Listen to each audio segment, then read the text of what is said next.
Welcome all of you. Welcome to the SST College of Arts and Commerce. This is SST Edupedia. I am myself Assistant Professor Swati Gaikwad. Today we are going to see the topic that is cascading style sheet from web programming.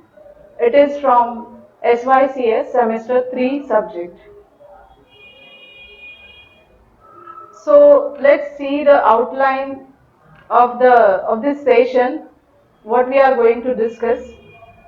So we are going to discuss introduction to CSS, that is cascading style sheet, then why CSS is introduced, then basic rule syntax, CSS syntax, then three ways to insert the style sheet, types of selector in the CSS, the CSS background properties, text formatting properties in the CSS, and font and style, text styling properties in CSS that we are going to discuss in today's session.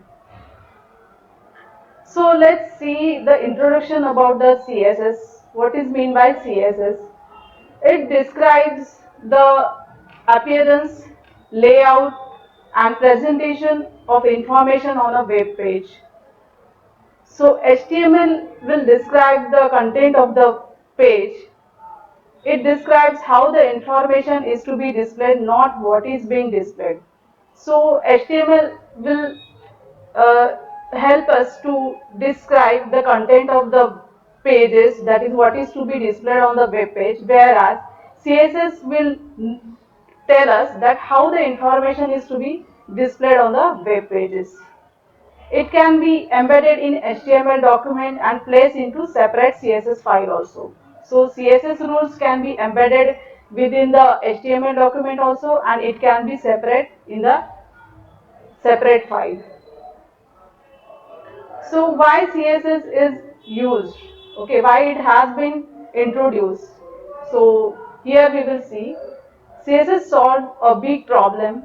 HTML was never intended to contain the tags for the formatting of a web page. So HTML was created to describe the content of a web page like H1P element. So H1 is going to display the heading, and P element was used for creating the paragraphs in the pages. So it was used for describing the element only. Okay, it was not never been used for formatting the web pages. So in earlier versions of the HTML, the tags like font, color attributes were added into the HTML 3.2 specification. It started a nightmare for web developer. So whenever they want to create a large website, and when they want to create any when they want to give the styling to the pages, then they have to use color font attribute and color information they had to add in every single pages, and it was become very long and expensive process. So to solve this problem, W3C, that is a World Wide Web Consortium, created CSS. So CSS removed the style formatting from the HTML page. So when the CSS was introduced, it was solve a big problem of a HTML to formatting the web pages. So here in this slide, we will see what are the rules for the inserting the CSS properties into the HTML file. So the rules will be specified with, you can see in the slide, that is the selector will be used, and within the curly braces you have to give the property and values. Okay, so selector will be a name of element to which you want to give the styling, and within the curly braces you have to specify the property, and with colon its value will come. Like you can see in the example, P is a selector and font family is a property, and sans serif is the value of that particular property. And here we have used one more property also for the P element, that is color. Okay, and here the value for color is given as a red. So CSS file consists of one or more rules. Each rule will start with selector, and the selector will specify an HTML element, then apply the style properties to them. So in this slide you can see the example of the HTML file where the internal CSS has been included. So we can see in the head section the CSS rules have been specified within the style tag. Okay, so within the starting and closing style tag, we have specified the CSS rule for the P element of a HTML file. So CSS rule here will be applied to both the P elements within this HTML file, that is color red and the text align center. So P, whatever we have described in the P element, that will be the color will be given as red and it will be aligned to the center. The text will be aligned to the center. So here we will see that there are three ways to insert the style sheet into the HTML file. So first is inline style. So in inline style may be used to apply a unique style for a single element. To use inline styling, add the style attribute to the relevant element. So when we want to give the unique styling to any element, particular element, then inline styling is used as an attribute. So here the style attribute can contain any CSS property. We can see the example. Here we are having a P element and we have used the style as an attribute over here with the property and value. So you have to give the property and value within the double quote. So the hello world, whatever the content within the P element, it will be printed with the blue color. Okay, so here we are giving the unique styling to the P element with help of the inline styling. Second is the internal style sheet. So an internal style sheet may be used if one single page has a unique styling. And internal styles are defined within the style element inside the head section of the HTML elements. So whenever we want to give the styling to a single page, one single page in the website, then internal styling is used, and here the styling will be given within the style tag, style element within the head section. So here we can see in the example. So the elements have, the properties have been defined within the style tag. Then third is the external style sheet. With an external style sheet, you can change the look of an entire website by changing just one file. So each page must include the reference to the external style sheet file inside the link element, and the link element goes inside the head section. So when we are going to change the look of the entire website, you can make use of the external CSS file of whose reference you can give in each and every web page or each and every HTML file within the link element. So, and that link element is to be inserted within the head section. So here we can see in the example the link element is given with the attribute, that is rel attribute, type attribute and href attribute. So within the href attribute, you have to give the name of the CSS file which you have created. Then here we are going to see the types of selectors in the CSS file. First is ID selector. So when we want to give the unique styling for any particular element, then that particular element will be specified with its ID value. Here we can see in the body section we are having a P element which is having an ID value as P1. So that element which is having the ID value as a P1, that will be used in the CSS styling with the hash symbol. So in the CSS, while specifying the CSS property, you have to identify that element with the hash symbol. So here we can see in the example the P1 is identified with the hash symbol and then their properties have been defined. Now next type of selector is class selector. So when we want to give the same styling to the multiple elements, then those elements will be specified with the class value. And you can give the same class value to this particular elements. So in the example, we can see P, we are having two P elements which is having the class value, same class value, that is P2. So here, while specifying the CSS property, the P2, those P elements, paragraph elements will be identified there with their class value with the dot operator. So class selector will be identified with the dot operator. So you can give the same styling to the multiple elements by using the class selector. Now next is CSS background properties. So here we will see the what the background properties we can give by using CSS. So here one is the background color. You can specify the background color for any element by using the background color property, and after the colon you will specify the color name. So you can give the color name also, the hexadecimal value also, or RGB value also for that color. Then you can give the background image also to particular element like body section. So if you want to give the background image to the body section, then we have to use this syntax. That is, within the body, background image will be property, and in the value you will give the file name of the image which you want to insert as a background image within the URL. Third is background repeat property.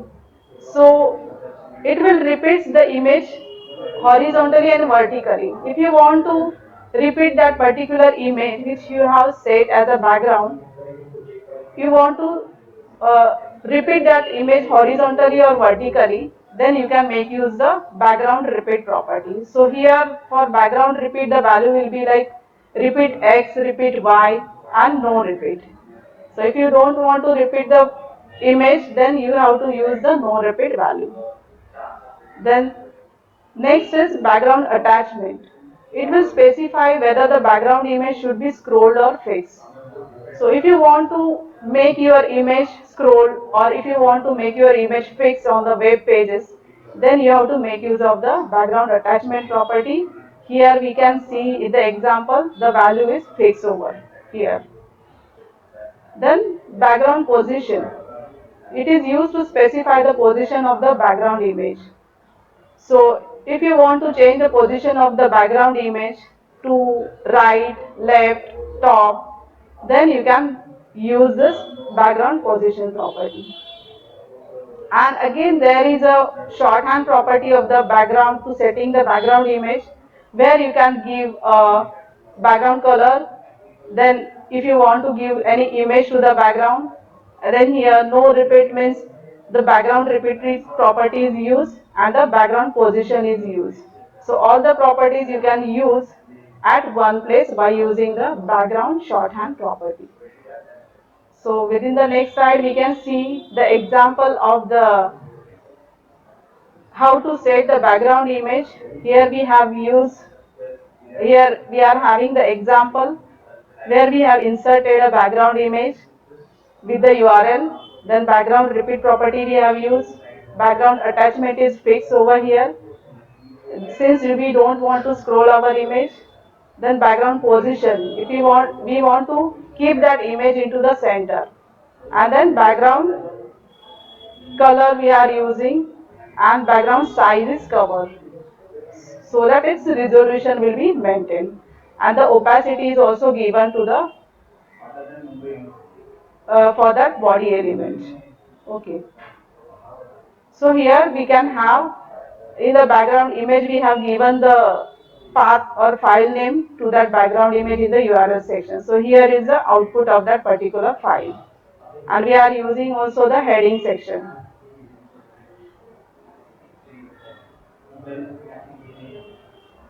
So next is text formatting, how the text formatting is done in the CSS.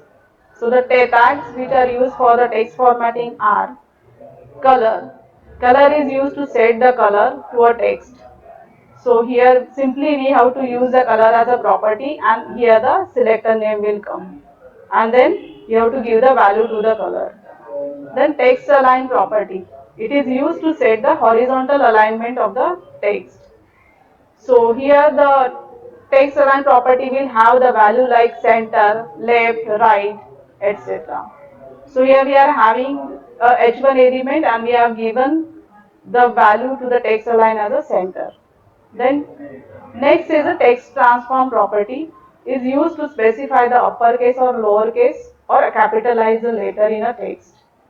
So here you can specify whether you want to transform your text into the lowercase, uppercase or capitalize in later. The next is a text decoration. It is used to set or remove the decoration of the text. So if you want to decorate your text, then you can make use of this property, text decoration. Here you can give the value that is overline, underline or line through. And then border property, here the shorthand border property is used where it is specifying the border width, then border style and the border color into one property. So next is font and text styling tags in the CSS. So font properties are using in the CSS like font family, font style, font variant, font size and font weight. So these are the properties which are used for the giving the styling to the font. So font family will specify the family of the font like Times, Courier, Arial, sans serif. The font styling will be like normal, italic, oblique, initial, inherit. And in font variant, you can change the case of the letters, that is small caps. And you can give the other values like initial, inherit also. Font size, you can make the size of the font as a small, medium, or you can specify the font size in the pixel also. And in the font weight, you can give the values like normal, bold, bolder, lighter, or you can specify with a number also, and you can give the value as initial and inherit also. So next is the text styling properties. So text styling properties are like text indent. If you want to indent your text to the right side, then you can make use of the text indent properties. Here you have to specify the values with length, initial, inherit. Then if you want to give the space in between the letters, then letter spacing is used. The values like normal, length, initial, inherit. If you want to give the space between the words, then you can use the word spacing properties like normal, length. So length will be given by using the PT, PX, CM and EM. And initial and inherit value also be used for text styling. Then next we are going to see how the CSS elements will be positioned into the web pages. So there are 5 different position values for positioning the elements into the web pages, that is static, relative, fixed, absolute and sticky. So static means what? The element is positioned according to the normal flow of the web pages. Then relative property, it is if you want to position the element relative to its normal position and other content will not be adjusted to fit into any gap left by that element, then relative property will be used. Fixed. So if the position, if you want to position the element relative to its viewport, then fixed property is used. Absolute, if you want to position the element relative to a nearest position ancestor, then you can give the absolute property to that particular element. And sticky means if you want to position the element based on the user scroll position, then the sticky property is used. So students, that's it for today. Here we will wind up our session. So thank you all of you.